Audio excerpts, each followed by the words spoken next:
জোড়া সমস্যায় জেরবার দক্ষিণ ২৪ পরগনার কুলপি বিধানসভার ঢোলা গ্রাম পঞ্চায়েতের বেশ কয়েকটি গ্রামের বাসিন্দারা। ঢোলা গ্রাম পঞ্চায়েতের দড়িকৌতলা গ্রামের পাশ দিয়ে বয়ে গিয়েছে বানাই নদীর খাল। দক্ষিণ গঙ্গাধরপুরের সঙ্গে কুলপির সংযোগ গড়ে তুলেছে বানাই নদীর খালের ওপর তৈরি হওয়া সেতুটি। সেই সেতু পেরিয়েই এলাকার বাসিন্দারা স্কুল, কলেজ, বাজার ও পোস্ট অফিসে যাতায়াত করেন। এমনকি সেতুটির আগে প্রায় ২ কিলোমিটার কাঁচা রাস্তারও অবস্থা বেহাল।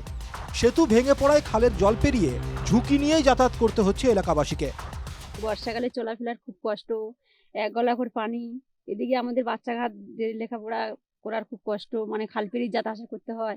আমাদের বাজার, কলের জল সবকিছু আমাদের খালের এই পার থেকে আনতে হয়।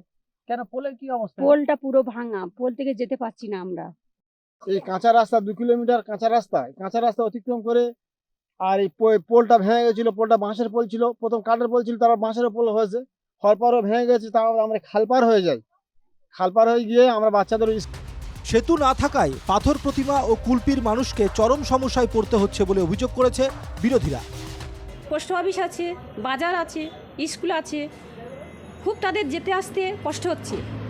দুটো বিধানসভার মধ্যে একটা হচ্ছে কুলপি আর একটা হচ্ছে পাথর প্রতিমা, তাহলে এদের খুব বিশালভাবে কষ্ট হচ্ছে। কুলপি তৃণমূল বিধায়ক মানুষের সমস্যার কথা মেনে নিয়েছেন, আশ্বাস দিয়েছেন দ্রুত সেতু তৈরি হবে।